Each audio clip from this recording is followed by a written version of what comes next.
Hey, shelter boy. Marcus Cole kept walking. 30 feet to the classroom door. 25. 20.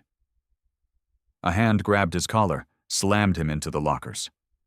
Brett Carson's face filled his vision.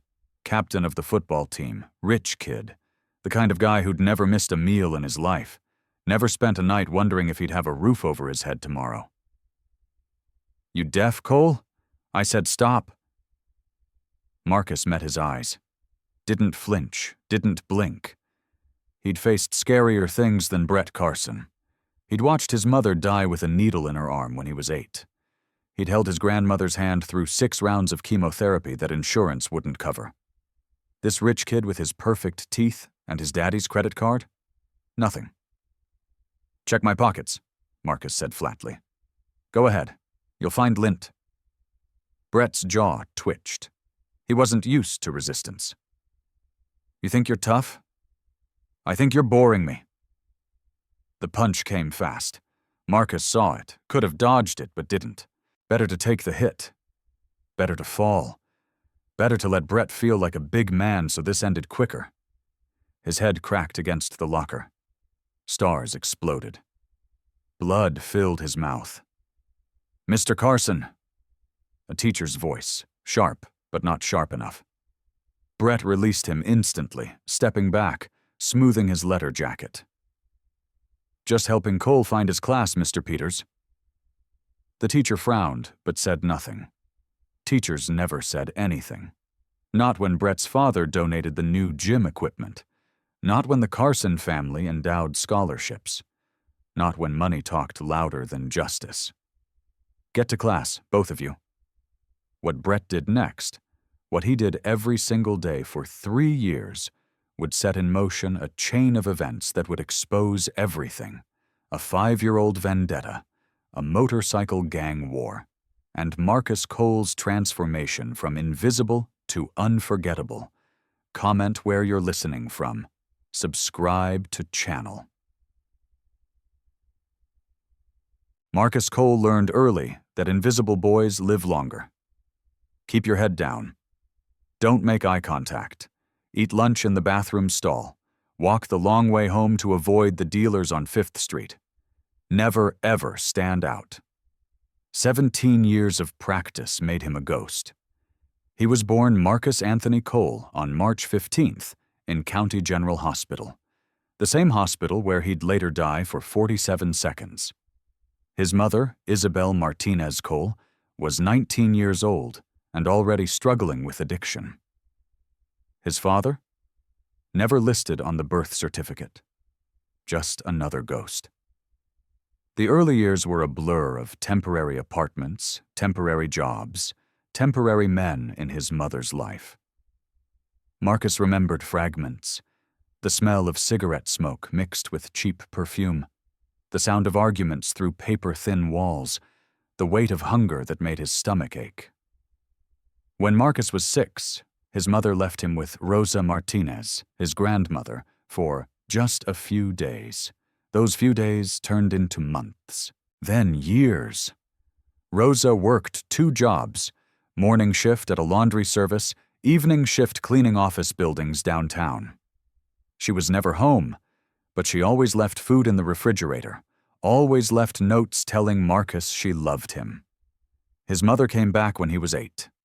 High, desperate, needing money that Rosa didn't have. Marcus watched from his bedroom doorway as his mother screamed, cried, begged. Watched as Rosa, tears streaming down her weathered face, handed over $300 she'd saved for Marcus's school supplies.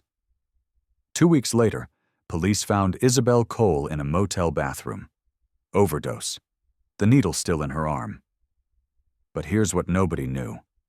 Mini cliffhanger. In the year before she died, during her rare moments of clarity, Isabel had taught Marcus to read. Not children's books. Real literature. Shakespeare. Hemingway. Toni Morrison. She'd sit with him on the fire escape of whatever apartment they were crashing in, reading aloud explaining metaphors and symbolism with the kind of passion that suggested she might have been something else, someone else, in another life. Marcus inherited her love of words. By age 10, he was reading at a college level. By 12, he'd devoured every book in the public library's young adult section and moved on to the classics. By 15, he could quote Langston Hughes and James Baldwin from memory. None of his teachers noticed. How could they? He was just another poor kid from the East Side, another scholarship case filling a diversity quota at Jefferson High.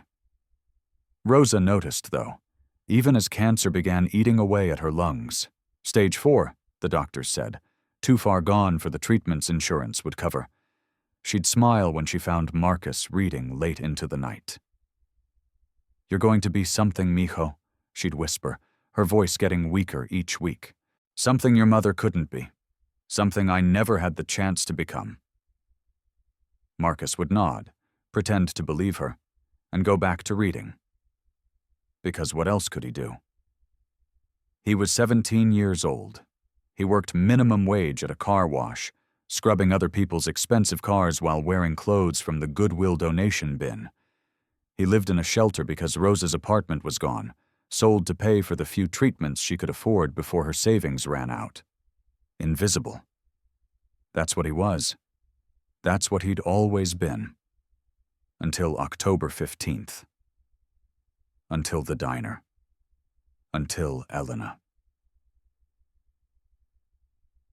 Rosie's Diner was the only place Marcus felt human. Corner booth, ripped vinyl, flickering neon sign. $2 coffee he'd nurse for hours while doing homework. Rosie, the owner, pretended not to notice when he refilled his water cup with Sprite. Small kindnesses. They added up. Today was Tuesday, October 15th. One of those fall evenings where the sun died early and shadows stretched long. Marcus was halfway through his calculus homework when she walked in. Elena Reyes.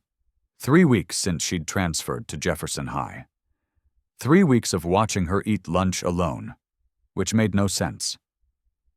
Girls who looked like Elena. Dark hair, sharp cheekbones, eyes that said, "Don't even try." They collected followers. They didn't sit solo in corner booths with textbooks. But Elena did. "You're staring again." Marcus flinched. "What?" "Third day in a row." She didn't look up from her calculus book. "It's weird." "Sorry, I wasn't." "You were." She turned a page. "What's your name?" Nobody asked his name. Ever. "Marcus. Marcus Cole." "The scholarship kid." Still not looking at him. "Brett Carson's favorite punching bag." "You know Brett?" "He tried to ask me out. I told him I'd rather eat glass." She finally glanced up, the faintest hint of a smile. "He didn't take it well." Marcus laughed. Actually laughed. When was the last time he'd done that? "I'm Elena." "I know. Of course you do." She closed her textbook, studied him with those sharp eyes. "Why do you come here every day? This place is a dump." "Coffee's cheap. Rosie's nice." He hesitated. "And nobody bothers me here. I can just exist."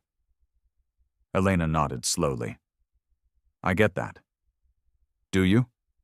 Why do you think I'm here instead of the smoothie place with the cheerleaders?" She opened her textbook again. "Sometimes invisible is better." Marcus stared at her. This girl, this beautiful, untouchable girl. She understood. This is when everything changed. "Hey." Elena's voice dropped. "That car has passed 3 times." Marcus's blood went cold. The gray sedan, dented rear panel, tinted windows, crawling past Rosie's like a shark circling prey. First pass, 4:47 p.m. Second pass, 4:52 p.m. Third, 4:58 p.m. Stopped right in front of Elena's window. Marcus stood up. His chair scraped loud. His heart hammered against his ribs. Every instinct he'd developed growing up in the bad part of town was screaming, "Wrong. Wrong. Wrong." "Elena, I see it." The passenger window rolled down. Marcus saw the barrel first, black metal catching the last light of the dying sun, pointed directly at Elena. Time stopped. His body moved. "Get down!" 3 strides. His sneakers slipped on grease. Didn't matter. Nothing mattered except reaching her. He launched himself across the booth, shoulder dropping, arms wrapping around her body, driving her down, down, down to the floor. The first bullet passed through the space where her head had been a half-second earlier. Then the world became noise and pain. Glass exploded inward. Bullets punched through the booth, the walls, the ceiling. Marcus felt impacts: shoulder, ribs, back, leg. 4 separate fires igniting in his body. He pressed Elena harder into the floor, made himself as big as possible, covered every inch of her. She was screaming. Good. Screaming meant breathing. Breathing meant alive. The gunfire stopped. Tires screeched. The sedan roared away. Silence. Then chaos. "Marcus!" Elena's hands were on his face, wet with something warm. His blood. "Marcus, look at me." He tried to focus. Hard to see. Everything going gray at the edges. "Are you hit?" "Am I?" Her voice cracked. "You just took 4 bullets and you're asking if I'm hit?" "Are you?" No, I'm fine. But you're bleeding everywhere." "Good." He smiled. Tried to, anyway. His lips weren't working right. "That's good. Don't you dare close your eyes. Don't you dare." But the darkness was coming, fast and cold and absolute. The last thing Marcus saw was Elena's face hovering above him, tears cutting tracks through the blood on her cheeks. The last thing he heard was her voice, desperate and furious. "Stay with me, Marcus Cole. My father will kill them all for this. I swear to God he'll kill them all." Then nothing. What happened next will shock you. Marcus died in the ambulance, flatlined for 47 seconds while paramedics fought to bring him back. "Clear!" His body jerked. The monitor stayed flat. "Again! Clear!" Another jolt. Nothing. Elena gripped his hand so hard her knuckles went white. "Come back! Do you hear me? Come back!" "Clear!" Beep. Weak, thready, but there. "We got him! Pulse is back! Go, go, go!" Elena collapsed against the ambulance wall, shaking, crying, covered in a stranger's blood. No, not a stranger, not anymore. Marcus Cole. The invisible boy. The one who'd thrown himself on bullets for a girl he barely knew. She pulled out her phone. Dialed. "Dad? Elena, what's wrong?" "Someone tried to kill me." 3 seconds of silence. Then cold as winter. "Where?" "County General, now Rosie's Diner before." "Are you hurt?" "No. A boy saved me. He's..." She looked at Marcus's pale face. The tubes. The blood. "He's dying. I'm on my way." The line went dead.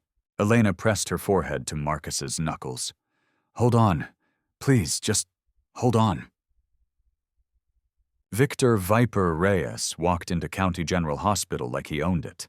Leather vest, Hell's Angels patches, cold blue eyes that made nurses step aside and security guards suddenly find other places to be.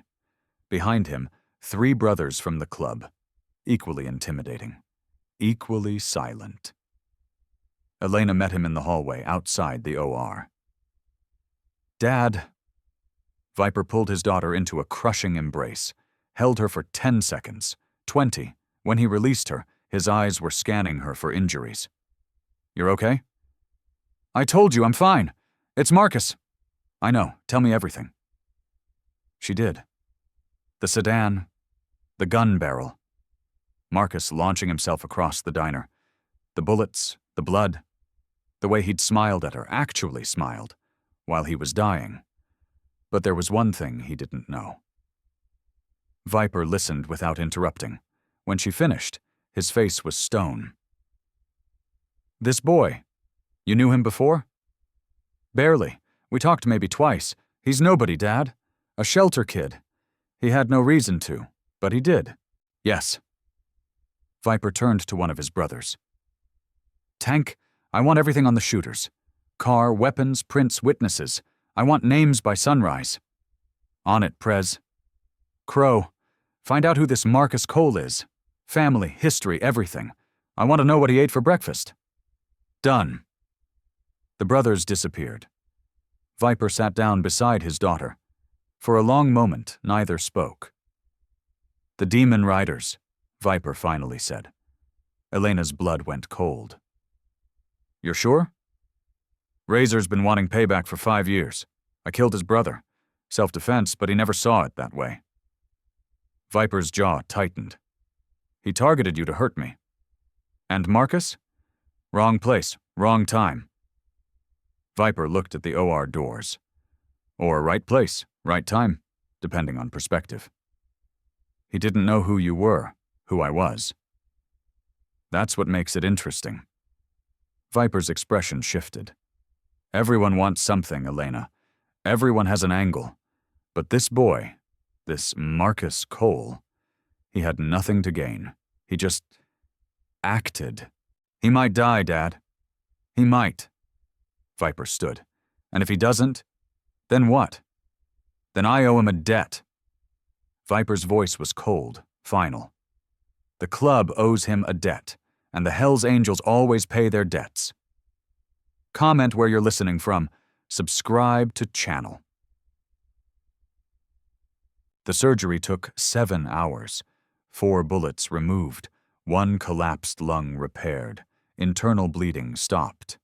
Transfusion, 6 pints of blood to replace what Marcus had left on Rosie's floor. When the surgeon emerged, gray-faced and exhausted, Elena was still waiting. He's alive, the doctor said. Barely. Elena felt the floor tilt beneath her. The next 48 hours are critical. 1 bullet lodged near his spine. We couldn't remove it without risking paralysis. The surgeon rubbed his eyes. If he survives, he may never walk again. May never. I'm sorry. We did everything we could. The surgeon paused. Is there family we should contact? His grandmother, Rosa Cole.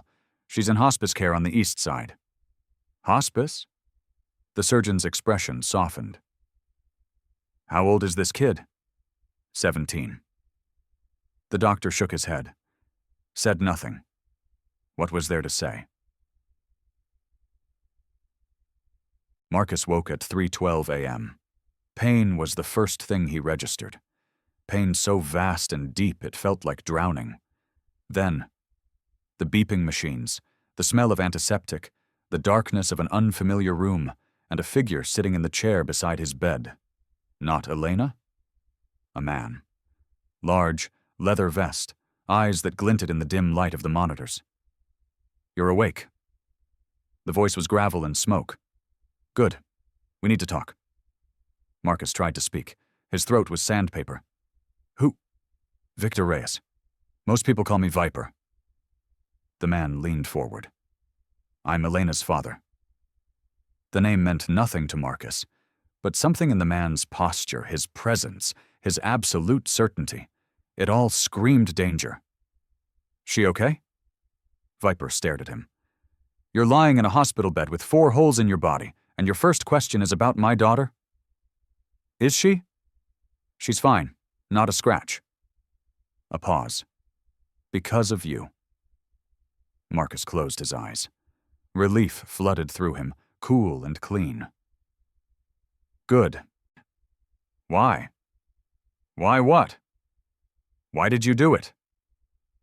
Viper's voice sharpened. You didn't know her. You didn't know me. You had nothing to gain and everything to lose. So why throw yourself in front of those bullets? Marcus was quiet for a moment. The question should have been hard to answer. It wasn't. Because she was going to die and I could stop it. That's the only answer I have. That's not an answer. It's the only one I have. Viper stood, walked to the window. The city lights painted his scarred face in shades of yellow and orange. The doctors say you need surgery. Real surgery. The kind that costs more than you'll make in 10 years.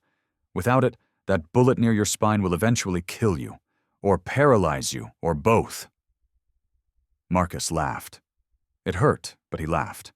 Sounds about right. You find that funny? I find it fitting. Invisible Kid saves a life, loses his own. There's poetry in that. Viper turned. Your grandmother? Rosa Martinez Cole? Stage 4 lung cancer. Currently dying in a hospice because you can't afford the treatment that might save her. Marcus's heart stuttered. How do you... I know everything about you, Marcus Cole. Viper's eyes were cold. The shelter. The car wash job. The mother who overdosed. The father who never existed. He paused. I know you haven't eaten in 3 days. I know you're failing gym because you're too weak from hunger to run the mile. I know you've been invisible your whole life because being seen meant being hurt. What do you want? I want to understand. Viper sat back down, leaned close. In my world, nobody does something for nothing. Everyone has a price, everyone has an agenda. But you're different. I'm not different, I'm just tired. Marcus's voice cracked. Tired of watching people suffer when I could help. Tired of being invisible. Tired of living a life that doesn't matter. So you decided to die for a stranger? I decided to matter, just once, for 1 second. Marcus met his gaze. And I did. I mattered. For the first time in 17 years, I mattered. Silence stretched between them. Then Viper nodded. Something shifted in his expression. Respect, maybe, or recognition. The Hells Angels pay their debts, he said slowly. You saved my daughter's life. That means I owe you. The club owes you. I'm not asking what you want. I'm telling you what's going to happen. Viper stood. Your surgery, the real one, the one that will save your life, happens tomorrow. Best neurosurgeon in the state. My expense. I can't. Your grandmother's treatment, the experimental kind, the kind that actually works, starts next week, also my expense. You can't. I can do whatever I want. Viper moved toward the door. When you're back on your feet, we'll talk about the future, about what you want, about what I can offer. He paused, hand on the doorknob. You threw yourself on bullets for my daughter. That makes you family now, whether you like it or not. And if I don't want to be family? Viper smiled. It wasn't comforting. Then we'll have a very different conversation. The door closed behind him. Marcus stared at the ceiling. His mind was spinning. 24 hours ago, he'd been invisible, forgotten, dying slowly from poverty and neglect. Now he was lying in a hospital bed, 4 bullets removed from his body, with the vice president of the Hells Angels claiming he was family. What the hell had he gotten himself into? 60 miles away, in a bar that smelled like stale beer and broken dreams, a phone rang. The man who answered had dead eyes and a skull tattoo covering his throat. Razor, president of the Demon Riders. Talk. We missed the girl. Some kid jumped in front of her. Took all the bullets. Razor's grip tightened on the phone. What kid? Nobody. Marcus something. Shelter rat from her school. Is he dead? Don't know. Last I heard they were carving bullets out of him at County General. Razor was quiet for a long moment. In the corner of the bar, a jukebox played something sad and slow. Country music, heartbreak and revenge. Find out if he lives, Razor said, and if he does, then what? Then we finish the job. Razor's voice dropped to a whisper. The witness dies. The girl dies. And when Viper buries them both, he'll finally understand what it feels like to lose everything. He hung up, stared at the portrait of his brother hanging behind the bar. 5 years dead. 5 years of planning. 5 years of waiting for the perfect moment to strike. And some random kid had ruined it. Not for long. Razor smiled. It was the smile of a man who had nothing left to lose. "Soon, brother," he whispered to the portrait. "Very soon." This is when everything changed.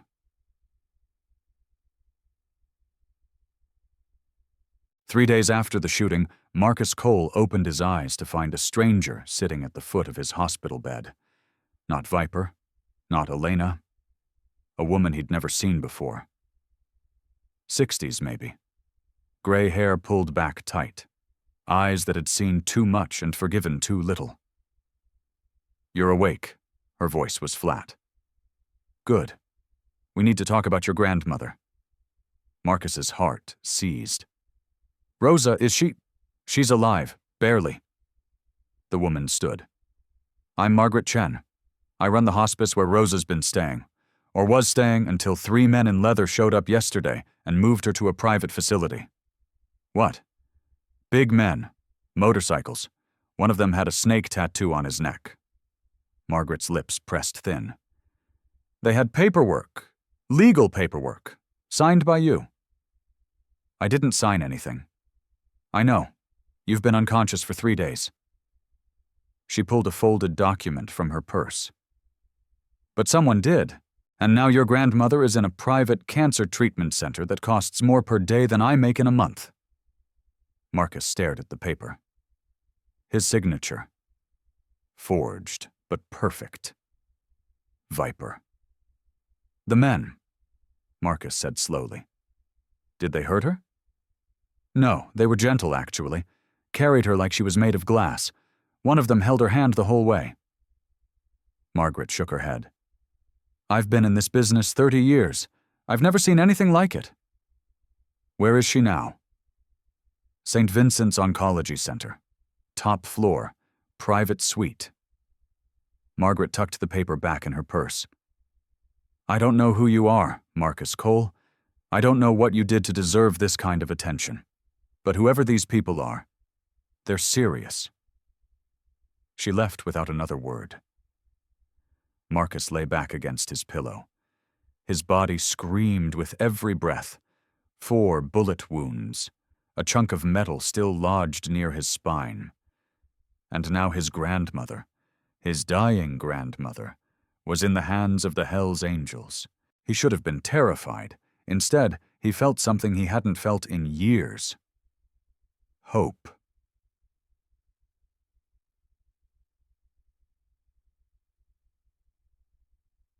The door opened again. Elena slipped in, 2 coffee cups in hand, dark circles under her eyes. "You're awake." She set the cups down, pulled her chair close. "The nurses said you were talking to someone. Who was that woman?" "Hospice director. Apparently your father kidnapped my grandmother." Elena winced. "Kidnapped is a strong word. What word would you use?" "Relocated. Aggressively." She handed him a cup. "It's just water. Doctor said no caffeine yet." Marcus took it. Their fingers brushed. Neither pulled away. "How do you feel?" Elena asked. "Like I got hit by a truck. Then the truck backed up and hit me again." "That's the morphine wearing off. They're cutting your dosage." "Fantastic." Elena was quiet for a moment. Then, "My father wants to see you today. He has questions." "More questions?" "Different questions." She met his eyes. "About what you want. About the future." "I don't have a future, Elena. I have 4 holes in my body and a grandmother with cancer. That's not a future. That's a countdown. That's what my father wants to discuss." She stood. "I'll tell him you're ready." "I didn't say I was ready." "You've been ready your whole life, Marcus. You just didn't know it yet." She left before he could respond. 20 minutes later, Viper walked in. He wasn't alone this time. 2 men flanked him. One was massive, easily 6'5", with arms like tree trunks and a beard that reached his chest. The other was lean, wiry, with cold eyes and a scar that ran from his temple to his jaw. "Marcus?" Viper pulled up a chair. "These are my brothers, Tank and Crow. They've been researching you." "Researching?" "Standard procedure." Crow's voice was soft, almost gentle. It didn't match his face. "When someone saves the princess, we like to know who they are." "I'm nobody." "Wrong," Tank rumbled. His voice was deep enough to shake walls. "You're the kid who took 4 bullets for a girl he didn't know. That's not nobody. That's somebody." Viper raised a hand. Both men fell silent. "I've been thinking about what you said," Viper began. "About wanting to matter. About being invisible your whole life." He leaned forward. "I understand that feeling more than you know. You're the VP of a motorcycle club. Everyone sees you. Now, yes. But I wasn't always this." Viper's expression shifted. Something almost vulnerable flickered across his scarred face. "I grew up in foster care. 13 different homes by the time I was 16. Nobody wanted me. Nobody saw me. I was just another broken kid the system chewed up and spit out." Marcus said nothing. What was there to say? "The Hells Angels gave me a family, a purpose, a reason to exist." Viper's voice hardened. "And I've spent 30 years building that family, protecting it, making it strong." He paused. "My daughter is the most important part of that family. You saved her life." "I know." "Ot. So now I need to know. What do you want?" "Have you ever been asked that question when you had nothing?" Marcus had thought about this. In the quiet hours between morphine doses and fitful sleep, he'd turned the question over in his mind like a stone. "My grandmother," he said finally. "The treatment she needs. The real treatment. Not hospice. Not palliative care. The kind that actually fights the cancer." Viper nodded slowly. "Already done. She starts her first round of immunotherapy tomorrow." Marcus blinked. "What?" "I told you. The Hells Angels pay their debts. Your grandmother is family now. She gets the same treatment my own mother would get." I don't know what to say." "Say you understand what this means." Viper's eyes locked onto his. "When I call someone family, I don't do it lightly. It comes with expectations, loyalties, responsibilities." "You want me to join the club?" "No, not yet. You're 17. You're broken. You need to heal first, in every sense of the word." Viper stood. "What I want is for you to understand that you're not alone anymore, that you have people now, people who will bleed for you, die for you, kill for you." He paused. "And in return, you do the same." The weight of those words settled over Marcus like a blanket, heavy, warm, terrifying. "What if I say no?" "Then you walk away. No hard feelings. We still pay for your grandmother's treatment. We still cover your medical bills. The debt is paid." Viper paused at the door. "But I don't think you'll say no." "Why not?" "Because I've read your file, Marcus Cole. I know every foster home that rejected you, every teacher who gave up on you, every night you spent hungry, alone, wondering if anyone would ever give a damn whether you lived or died." Viper's voice softened. "I know that feeling, and I know that when someone finally offers you a hand, you take it, because the alternative is drowning." He left. Tank and Crow followed. Marcus stared at the ceiling. A hand. That's what Viper was offering. A hand reaching down into the darkness, offering to pull him up. But hands could also drag you under. The question was, which kind was this? What happened next will shock you. Elena came back an hour later with news that made Marcus's blood run cold. "They found the shooters!" Marcus pushed himself up, ignoring the lightning bolt of pain that shot through his spine. "Where?" "A motel outside the city. Tank and some of the brothers tracked them through the stolen car. They ditched it, but not well enough. Elena sat on the edge of his bed. Her face was pale. Marcus, there's something else. Tell me. The shooters, they weren't just random hitmen. They're demon riders, members of Razor's inner circle. She took a breath. And they had a list. A list? Names, addresses, photos. Elena's hand trembled slightly. My name was on it, my school, my schedule. They'd been watching me for weeks. Marcus felt cold despite the hospital's overheated air. They were planning this. Yes, and there's more. Elena pulled out her phone, showed him a photo. A mugshot. Dead eyes, skull tattoo, face like a hatchet. This is Razor, president of the Demon Riders. 5 years ago, my father killed his brother in a fight. Self-defense, but Razor never accepted that. He's been planning revenge ever since. By killing you. By making my father watch me die. Elena's voice cracked. That was the plan. Kill me slowly. Make it public. Break my father's heart before breaking his club. Marcus reached for her hand. She let him take it. What happened to the shooters? Elena was quiet for a long moment. My father happened to them. Marcus didn't ask for details. He didn't want them. Some things were better left in the dark. There's a problem, Elena continued. The shooters talked before they stopped talking. Razor knows they failed. He knows you survived. She squeezed his hand. And he knows you're the witness who can identify his people. So I'm a target now. You were always a target. You just didn't know it. Elena's eyes met his. My father is posting guards. Brothers from the club. They'll be outside your door 24/7 until this is over. Until what's over? Until Razor is dead. Or we are. Comment where you're listening from.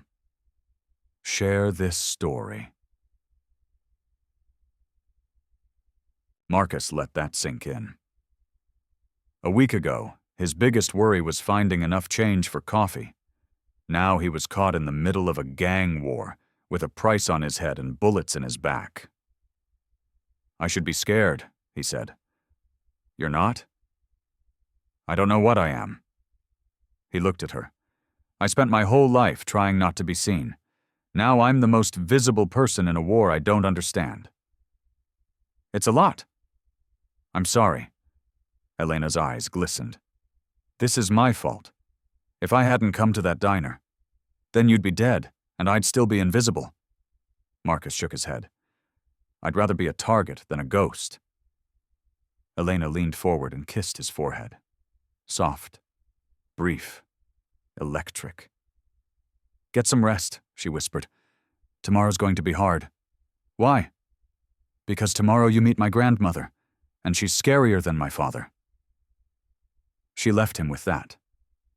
And Marcus found himself smiling despite everything.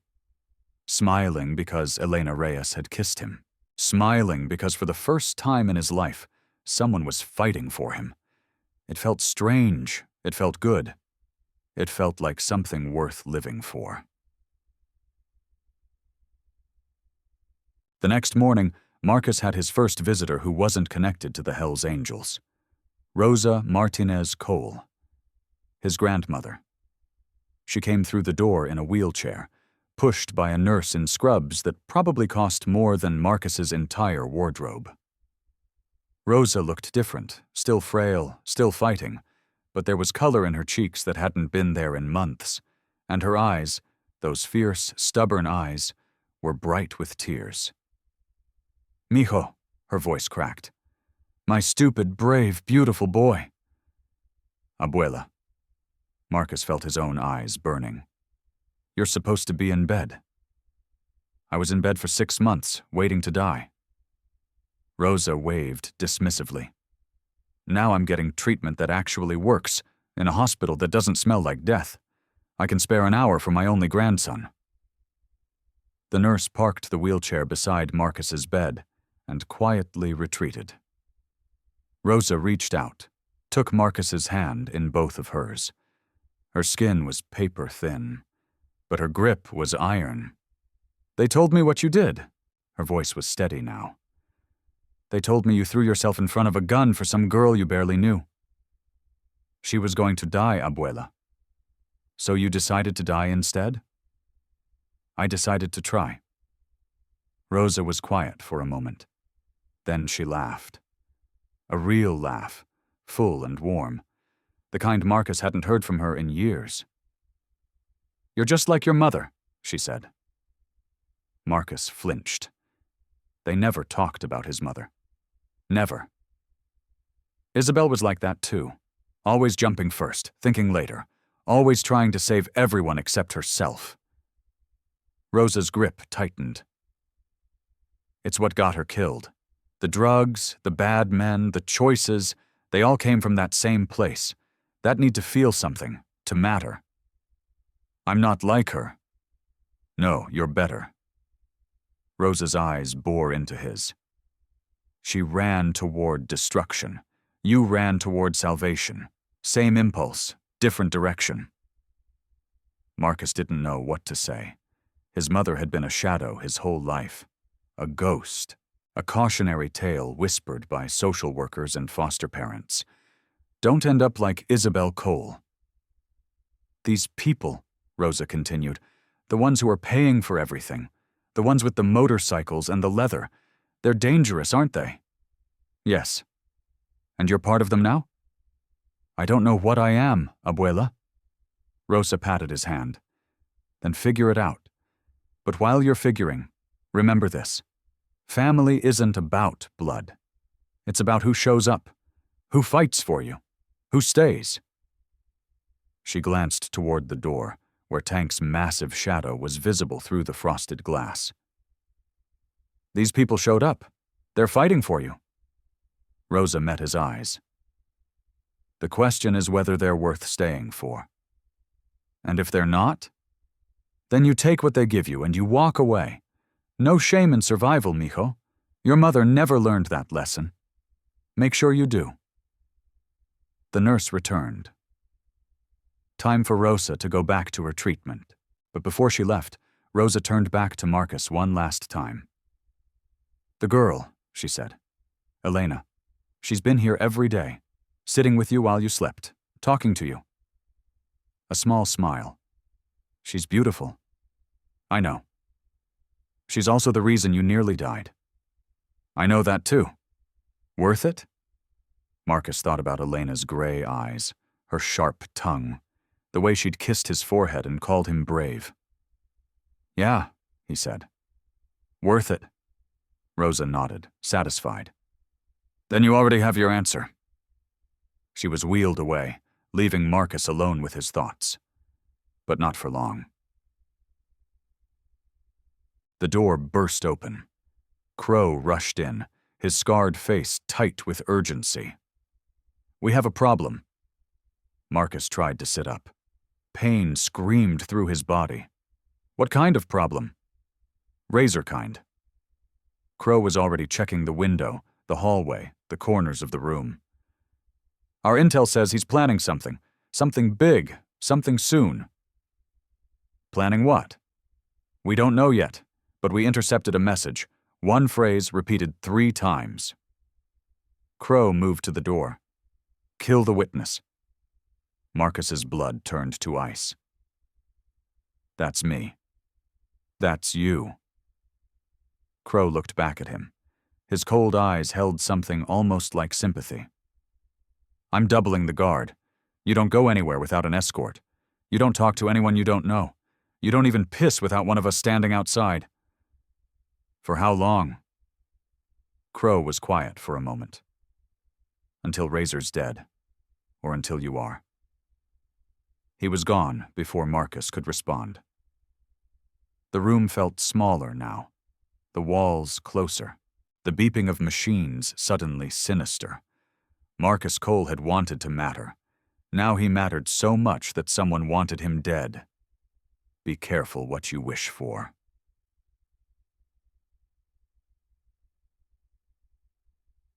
2 days later, Marcus was cleared for supervised walking. Short distances. Slow pace. A brother from the club on each arm. It was humiliating and liberating in equal measure. Tank and a younger member named Piston helped him down the hallway, past nurses who pretended not to stare, past other patients who definitely stared. "You're doing good, kid." Tank's voice was surprisingly gentle for such a large man. "Most people don't walk for a week after what you went through. Most people don't have a gang leader trying to kill them." Marcus gritted his teeth against the pain. "Motivation helps." "True that." They made it to the end of the hallway. Marcus leaned against the wall, breathing hard. Sweat dripped down his face. "Can I ask you something?" he said. "Shoot." "Why did you join the club? I mean, what made you become a Hell's Angel?" Tank was quiet for a moment. His massive hands hung at his sides like weapons waiting to be used. "I was 22, he said finally. "Just out of prison. Armed robbery. Stupid kid stuff. Couldn't get a job. Couldn't get an apartment. Nobody wanted anything to do with me." He paused. "And the club didn't care about my record. They cared about my loyalty, my strength, my willingness to do what needed to be done." Tank met Marcus's eyes. "They gave me a family when I had nothing, a purpose when I was lost, a reason to keep breathing when all I wanted was to stop." "Do you ever regret it?" "Every day." Tank's expression didn't change. "And I'd do it all again in a heartbeat." Marcus thought about that as they walked back to his room. Every day. And I'd do it all again. That was what family meant, he realized. Not perfection, not safety, just the willingness to show up over and over, no matter how hard it got. He was starting to understand. That night, Elena came with news. She sat on the edge of his bed, her face pale, her hands trembling slightly. "We found Razor." Marcus's heart stopped. "Where?" "A warehouse on the east side. Crow's been tracking him for days. He's holed up with about 30 demon riders." "Planning something?" "An attack. We think so. Tomorrow night, maybe. The anniversary of his brother's death." Elena's voice cracked. "My father is gathering the club. Every member, every ally. They're going to hit the warehouse before Razor can hit us. A preemptive strike. A war." Elena's eyes met his. "And my father wants you there." Marcus blinked. "What? I can barely walk." "Not to fight, to watch, to see what the club does for family." She took his hand. "He wants you to understand what you're being offered, the good and the bad, the loyalty and the violence. And if I don't want to see it, then you stay here. No judgment, no pressure." Elena squeezed his fingers.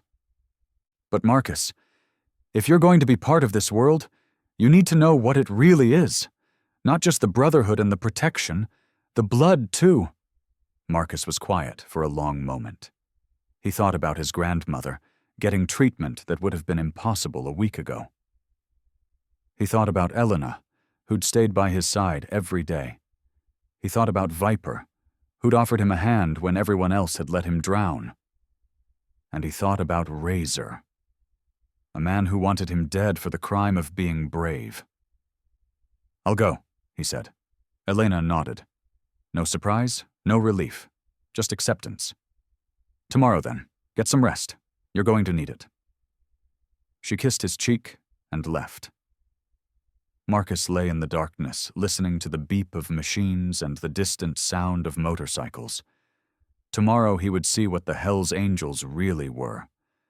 Tomorrow he would make his choice. Tomorrow everything would change.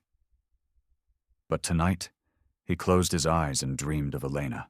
And for the first time in 17 years, Marcus Cole felt like he belonged somewhere, even if that somewhere was built on blood and iron. Even if it might destroy him, at least he wouldn't be invisible anymore. Drop your experience in the comments. Have you ever had to choose between safety And belonging? The van smelled like gun oil and leather. Marcus sat wedged between Tank and Crow, his body screaming with every pothole, every turn, every bump in the road. The doctors had said he wasn't ready to leave the hospital. The doctors didn't know Razor was planning to attack tomorrow. "You okay, kid?" Tank's voice was low, barely audible over the engine. "No." "Good. Means you're paying attention." Ahead of them, a convoy of motorcycles carved through the darkness. 15 Hell's Angels in formation, their headlights cutting the night like a blade. Behind them, 2 more vans, 50 men total, armed and ready. This was war. Viper rode at the front, his silver hair visible even in the dim light. Elena had stayed behind at the clubhouse, despite her protests. Too dangerous, her father had said, too important to risk. Marcus understood. If this went wrong, Elena was the future, the legacy, the thing worth protecting. And him? He was the witness, the liability, the boy who knew too much. The convoy slowed, stopped. Crow's hand found Marcus's shoulder. "Stay in the van. No matter what happens, you stay here. Understood?" "Understood." "I mean it, kid. This isn't a movie. People are going to die tonight. Real people." Crow's scarred face was inches from his. "Your job is to watch, learn, decide if this is really what you want." He paused. "And if it's not, then you walk away in the morning. No judgment." Crow opened the van door. Tank followed. The van door slammed shut, leaving Marcus alone in the darkness. Through the tinted windows, he watched the Hell's Angels move. Silent, professional, deadly. They spread out around the warehouse like wolves circling prey. For a long moment, nothing happened. Then the night exploded. Gunfire. Screaming. The crash of doors being kicked in. Muzzle flashes lit up the darkness like lightning, illuminating shapes moving too fast to follow. Marcus pressed his face against the window, heart hammering. This was real. This was happening. Men were dying 50 feet away, and all he could do was watch. This is when everything changed. The firefight lasted 11 minutes. 11 minutes that felt like 11 hours. When it was over, the silence was almost worse than the noise. Marcus sat frozen in the van, his breath fogging the glass, his hands shaking so badly he couldn't make them stop. The van door opened. Viper stood there, blood splattered across his face, his eyes wild with adrenaline and something darker. "It's done." His voice was rough. "Razor's people are finished." Marcus felt his stomach drop. "So this is over?" "No." Viper's jaw tightened. "Razor himself, he got away. There's a tunnel. We didn't know about it. He slipped out the back while we hit the front." "So this isn't over?" "No." Viper climbed into the van, sat across from Marcus. His leather vest was torn, blood seeping through a wound on his arm. "This was supposed to end it. Kill the head, the body dies. But now he's going to come back, angrier, more desperate." "Yes." Viper studied Marcus with those cold blue eyes. "You understand war, kid. Better than most people twice your age." "I understand survival. It's almost the same thing." Viper was quiet for a moment. Then, unexpectedly, he laughed. A harsh sound, but genuine. "You remind me of myself. 30 years ago. Before all this." He gestured at the carnage outside. "Before I became what I am." "What were you before?" "Afraid, alone, angry at a world that didn't give a damn whether I lived or died." Viper leaned forward. "You know what changed?" "The club?" "No, a choice."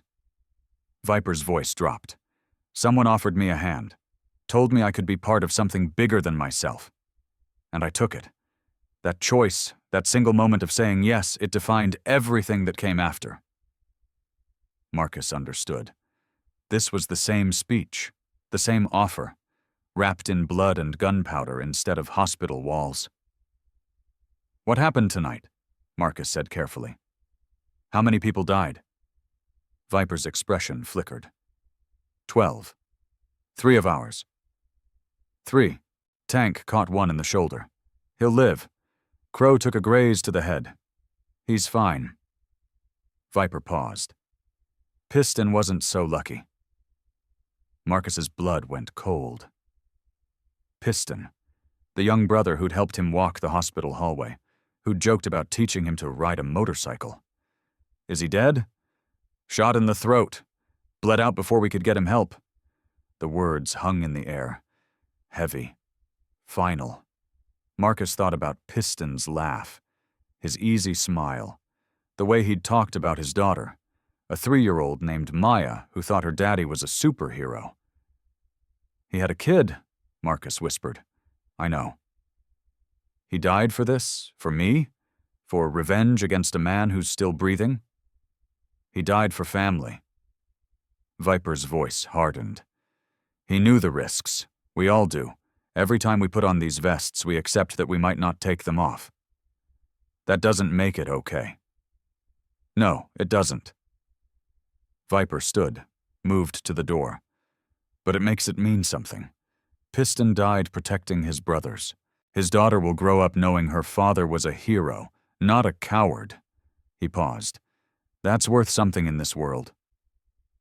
Viper climbed out of the van. "We're heading back to the clubhouse. Elena's waiting. You can decide in the morning whether this life is for you." His eyes met Marcus's. "But know this. Whatever you choose, Piston's death bought you time. Razor's wounded now. Weak. He won't move against us for days, maybe weeks." He paused. "Use that time wisely." He walked away. Marcus sat alone in the van, surrounded by the smell of blood and gunpowder, and wondered if any choice was worth this price. Share this story, not the sanitized version, the real version. The clubhouse was chaos when they arrived. Brothers shouting, women crying, a prospect carrying Piston's body like he weighed nothing, laying him gently on a table draped with the club's colors.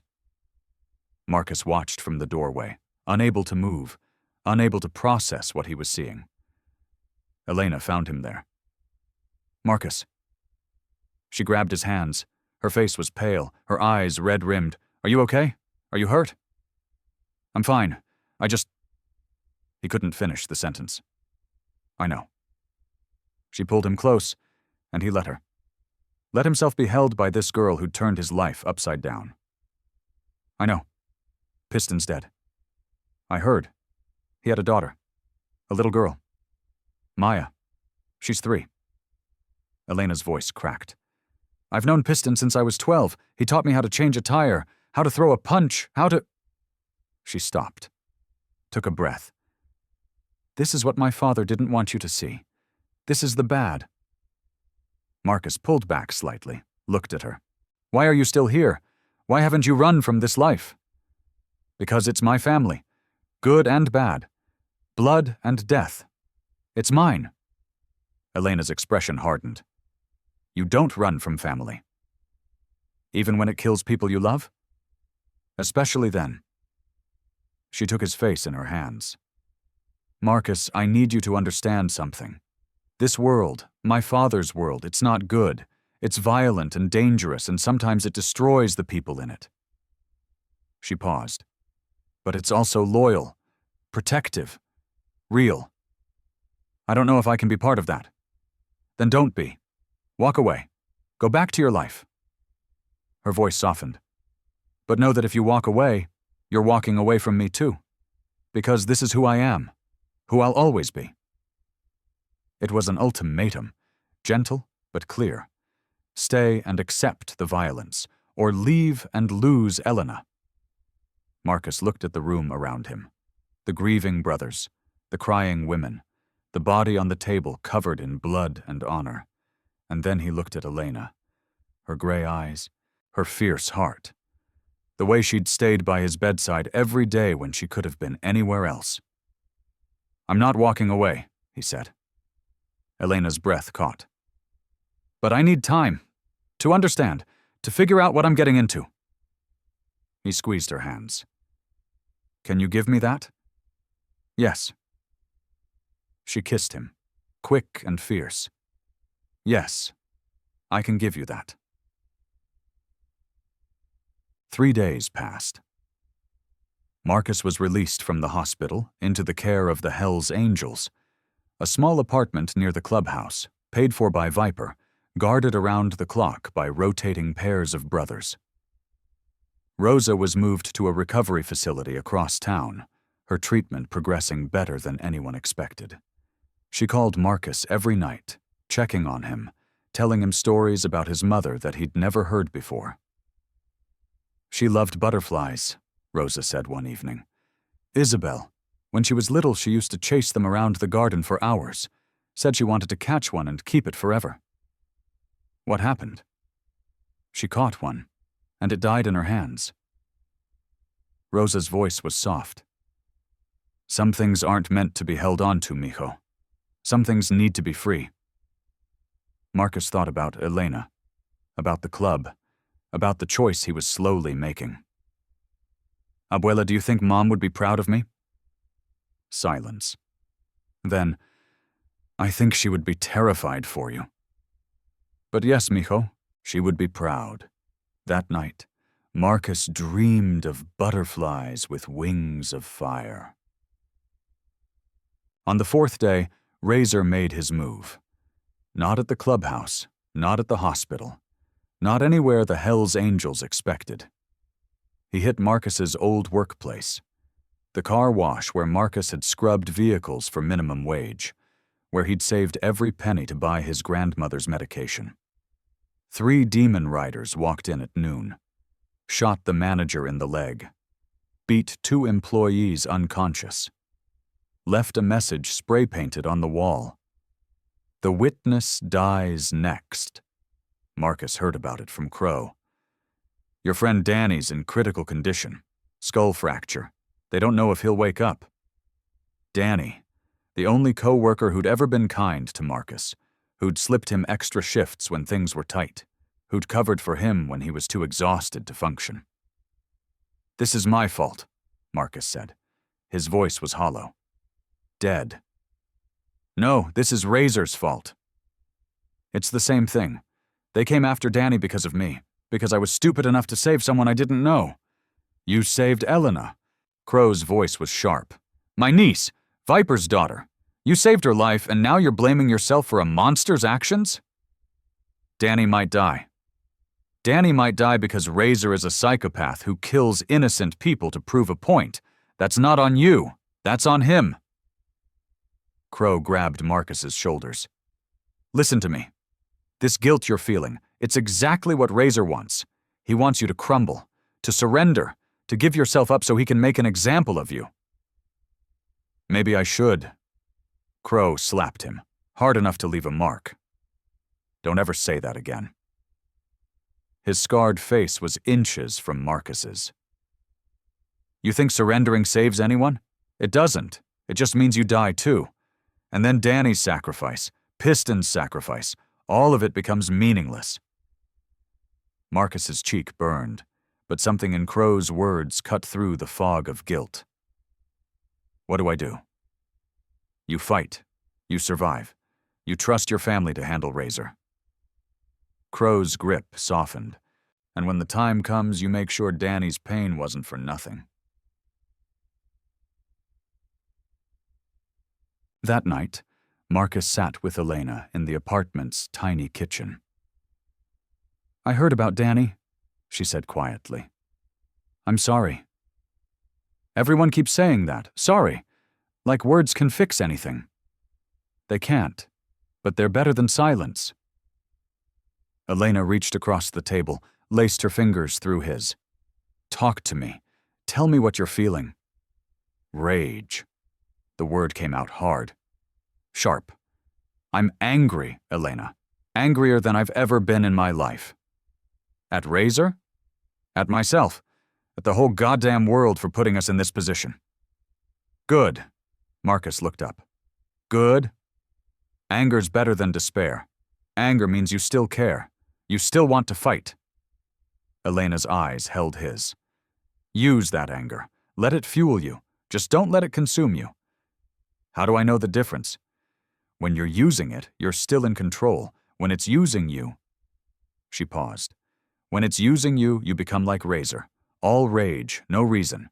Just destruction for destruction's sake. Marcus absorbed that. The line between using anger and being used by it. The razor's edge. He almost laughed at the irony. The line between justice and revenge. Your father wants to use me as bait, Marcus said. Elena flinched. He told you? Crow mentioned it. A plan to draw Razor out. Make him think I'm vulnerable, then trap him. Marcus met her eyes. I want to do it. No. Elena stood up, knocking her chair back. No, you almost died once for me. You're not doing it again. This isn't about you. It's about ending this. About making sure Danny and Piston and everyone else didn't suffer for nothing. There has to be another way. There isn't. Razor won't stop until I'm dead. You know that. So either I hide forever, or I face him. Marcus stood too, ignoring the pain that shot through his back. I'm the key to this, Elena. The bait that Razor can't resist. He took her hands. And if using myself as bait means protecting you, protecting Rosa, protecting everyone I care about, then I'll do it. Elena was crying now, silent tears streaming down her cheeks. I just found you, she whispered. I can't lose you. You won't. I survived 4 bullets for you, remember? He smiled, though it didn't reach his eyes. I'm hard to kill. That's not funny. It's a little funny. She hit his chest. Then she kissed him, hard and desperate and tasting of tears. Promise me, she breathed against his lips. Promise me you'll come back. I promise. It was a lie. They both knew it. But sometimes lies were the only kindness left. So let me ask you, have you ever had to lie to protect someone you love? The plan was set for 3 days later. Viper laid it out in the clubhouse, surrounded by every brother who could still fight. Razor's holed up in a new location, a factory on the north end. Our sources say he's planning a major move, hitting the clubhouse directly. All-out assault. Suicide mission if he has to. Viper's voice was steady. Cold. We're not going to let that happen. How do we draw him out? Tank asked. Marcus. Viper looked at the boy standing in the corner. Still thin, still healing, still somehow standing despite everything. Razor wants the witness dead more than he wants anything else. It's personal now. We spread the word that Marcus is being moved to a safe house tomorrow night. Light security, vulnerable. You want to use him as bait? Crow's voice was flat. I want to end this. Viper's jaw tightened. Marcus volunteered. He understands the risks. He's 17. He's earned the right to choose. Viper turned to Marcus. Last chance to back out, kid. No judgment. Marcus stepped forward. The room fell silent. Razor killed Piston. He put Danny in the hospital. He tried to murder Elena in front of me. His voice didn't waver. I'm not backing out. I'm ending this. Viper nodded slowly. Something like pride flickered in his eyes. Then we move tomorrow. Everyone knows their position. Everyone knows the signal. He looked around the room. Brothers, this is it. Win or lose, it ends tomorrow night. The room erupted in shouts, fists raised, the roar of men ready for war. Marcus stood in the middle of it all, surrounded by bikers who'd become his family, facing a death that might be waiting for him tomorrow. And somehow, impossibly, he wasn't afraid. He was ready. Chatur. The night before the operation, Elena came to his apartment. She didn't knock, just walked in, closed the door behind her, and stood there looking at him with eyes that held everything she couldn't say. "I wanted to say goodbye," she whispered, "just in case." "It's not goodbye." "It might be." She crossed the room, took his face in her hands. "And if it is, I need you to know something. Elena, I love you." The words fell between them like stones into still water. "I don't know when it happened. Maybe when you threw yourself over me. Maybe when you woke up and asked if I was okay instead of asking about yourself. Maybe it was always going to happen, and we were just waiting to meet." She took a shaky breath. "But I love you, Marcus Cole. And if tomorrow is the end, I needed you to know."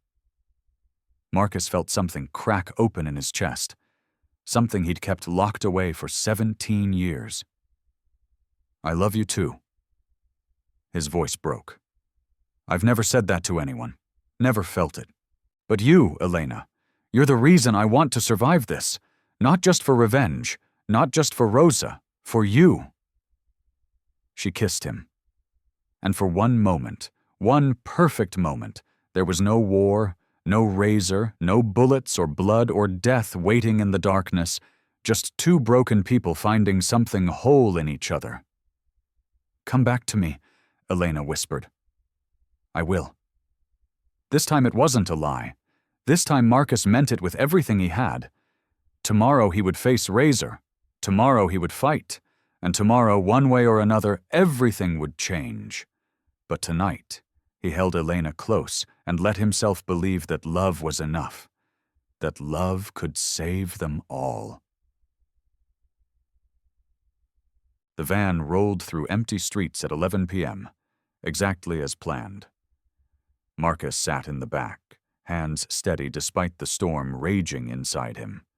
Two brothers flanked him. Prospects who'd volunteered for the most dangerous seats. Bait within bait. 30 seconds, Crow's voice crackled through the radio. Razor's people took the hook. 6 vehicles converging on your position. Marcus closed his eyes. Breathed. Let the fear wash through him and out the other side. "Remember the plan," the prospect on his left whispered. "When it starts, you hit the floor and stay there." "I know." "I'm serious, kid. You're not a fighter. You're the prize.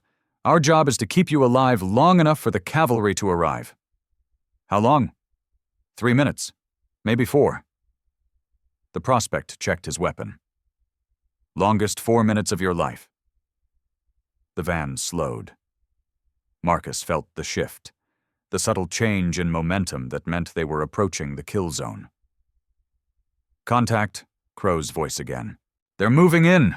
All units, stand by." Marcus's heart hammered against his ribs. Somewhere out there, Viper and 30 Hell's Angels were waiting in the darkness, ready to spring the trap. Somewhere out there, Razor was coming for him, driven by hate and vengeance and 5 years of pain. And here in this van, Marcus Cole waited to see which side fate would choose. The first bullet punched through the windshield. The driver slumped. The van swerved wildly. Marcus was thrown against the wall, pain exploding through his still-healing wounds. "Ambush!" The prospect grabbed Marcus, shoved him to the floor. "Stay down! Stay!" More gunfire. The van's windows shattered. The prospect jerked once, twice, then collapsed on top of Marcus, his blood warm and wet. Marcus couldn't breathe, couldn't move. The weight of the dying man pressed him into the floor while bullets tore through metal above his head. "Cavalry!" someone screamed outside. "Cavalry now!" The roar of motorcycles. The thunder of gunfire. The van door tore open and hands grabbed Marcus, dragging him out into chaos. Tank's face appeared above him. "You hit?" "No, the prospect?" "Dead, both of them." Tank's expression was stone. "Move, now." They ran. Marcus's legs screamed in protest, his back burning with every step.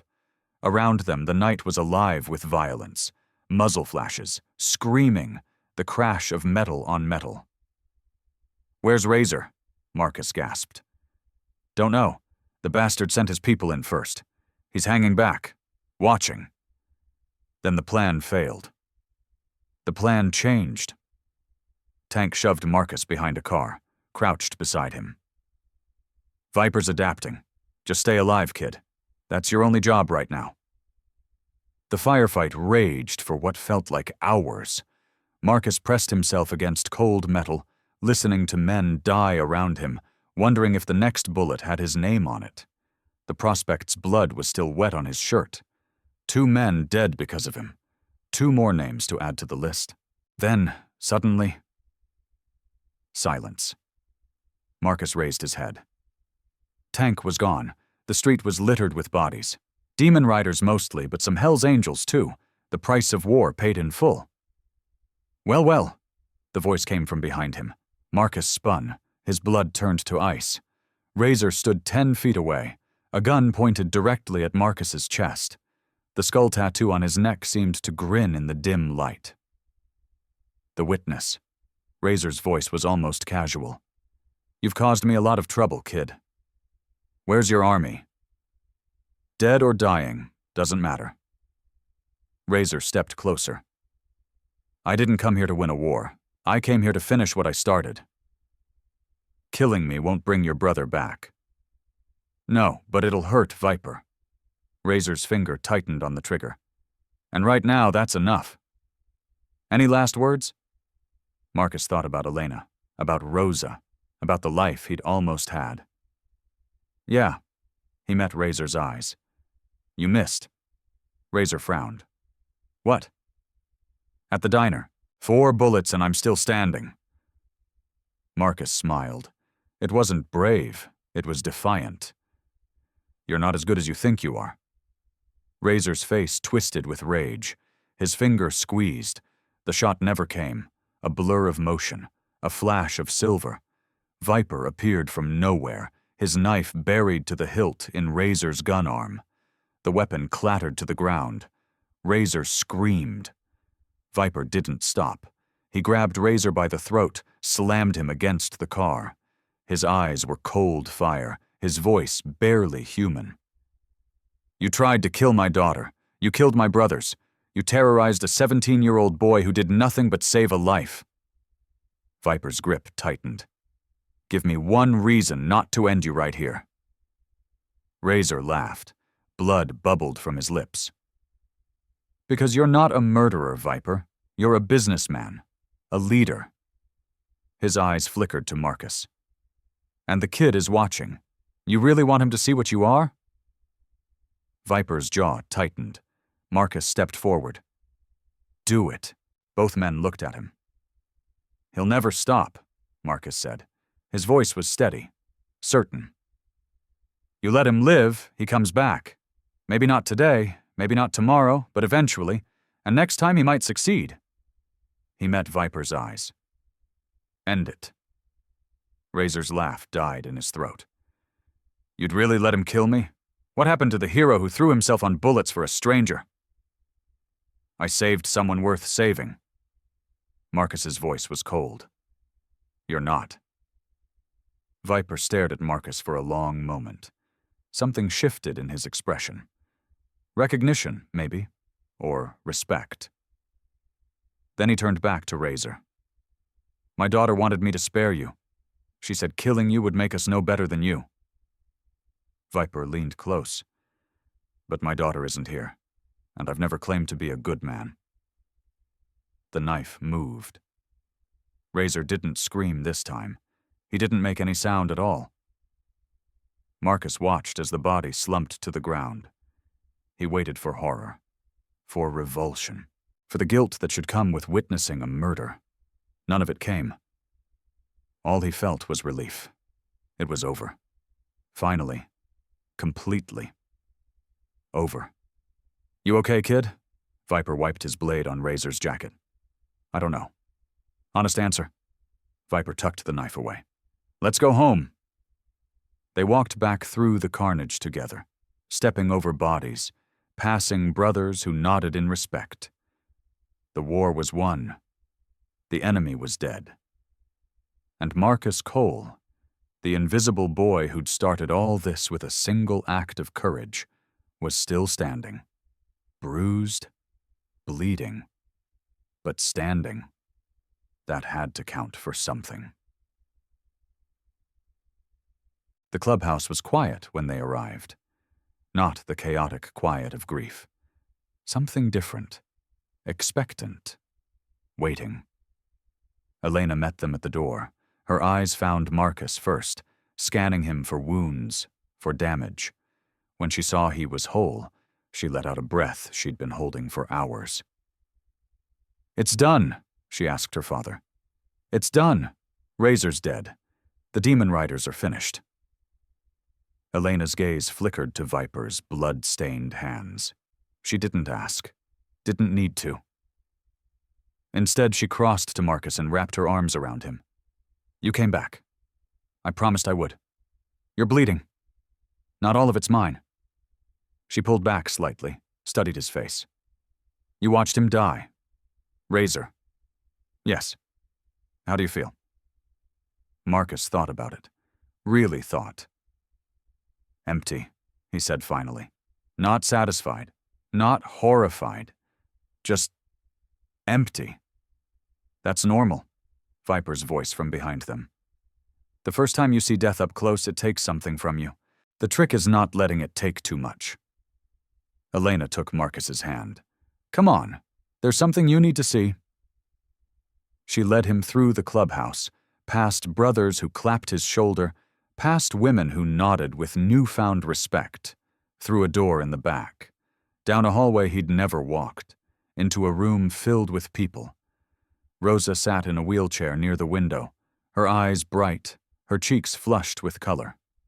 Beside her stood Tank, Crow, and a dozen other brothers Marcus had come to know over the past weeks. And at the center of it all, draped over a chair, was a leather vest. Not full Hell's Angels patches, something different. A single patch on the back, friend of the club below it, stitched in silver thread. Marcus Cole. "What is this?" Marcus's voice came out hoarse. "This is recognition." Viper stepped forward. "You're not a member, you're too young, and frankly, you haven't earned your patch yet." He paused. "But you've proven yourself in ways that matter. You saved my daughter. You stood with us against Razor. You watched two prospects die protecting you and didn't crumble. I didn't do anything. They died because of me. They died for family." Viper picked up the vest. "That's what this means, Marcus. You're family now. Not just because Elena loves you, not just because you took bullets for her, but because you've shown us who you are when it matters." Marcus looked at the vest, at Rosa's proud smile, at Elena's tearful eyes. "I don't know if I deserve this. Nobody deserves anything." Tank's rumble filled the room. "We earn it, every day, every choice. You started earning it the moment you threw yourself over that girl without knowing who she was." "Put it on." Rosa's voice was soft but commanding. "Let me see my grandson wearing his colors." Marcus took the vest. The leather was heavy in his hands. Real. Permanent. He slipped it on. It fit like it had been made for him. The room erupted in cheers. Brothers pounding tables. Elena crying openly now, her smile brighter than Marcus had ever seen. Rosa reaching up to touch the patch on his back, her fingers tracing the letters of his name. "My beautiful boy," she whispered. "Your mother would be so proud." Marcus knelt beside her wheelchair, took her fragile hands in his. "I'm scared, Abuela, of what this means, of who I'm becoming." "You're becoming yourself." Rosa's eyes held his. "The man you were always meant to be. Strong, brave, loyal." She squeezed his fingers. "The fear is good. It means you're taking this seriously." "What if I fail? What if I let them down?" "Then you get up and try again. That's all anyone can do." Rosa smiled. "You have already survived things that would break most people. A few more challenges won't stop you. Marcus leaned forward, kissed her forehead.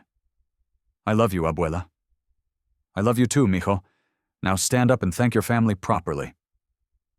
He did, shook hands with every brother in the room, accepted their congratulations, their warnings, their advice, let himself be pulled into this strange, violent, fiercely loyal world that had chosen him.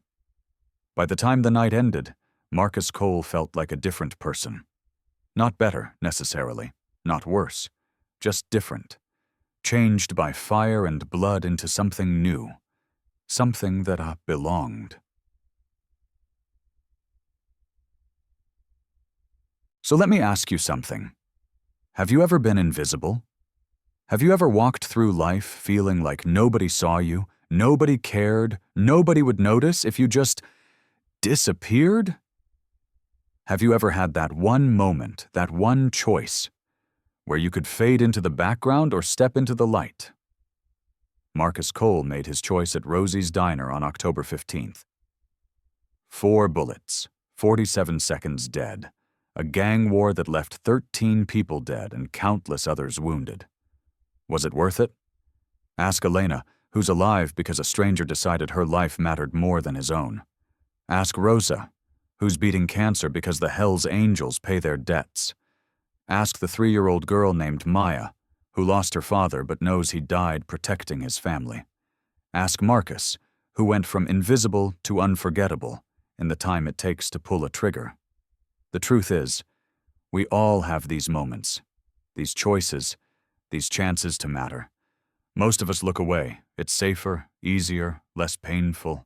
But some of us, the brave ones, the broken ones, the ones who have nothing left to lose, we step forward.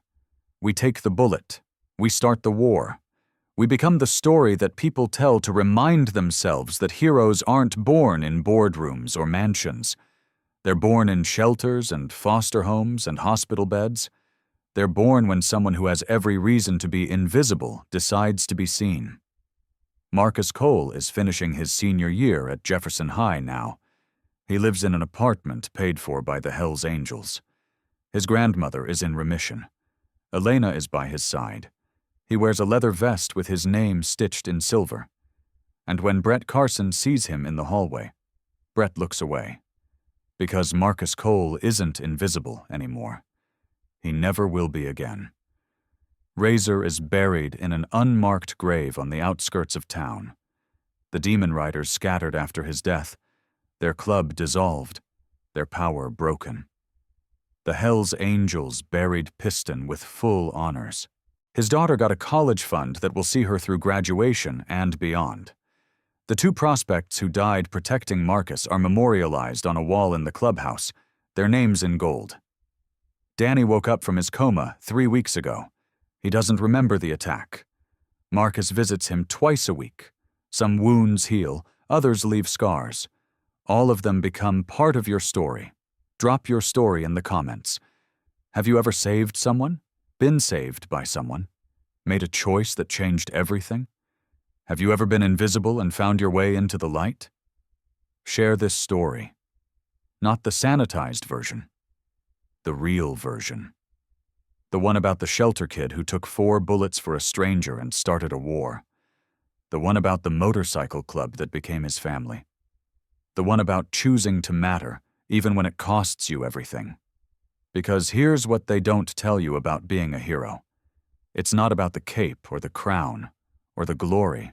It's about the moment when you decide that someone else's life, someone you barely know, someone who could never repay you, is worth more than your own safety. That's the moment everything changes. That's the moment you stop being invisible. That's the moment you become unforgettable. Marcus Cole learned that lesson at 17. The question is, when will you? Subscribe to channel. Stay just, stay loud, stay free, and never, ever let them make you invisible again.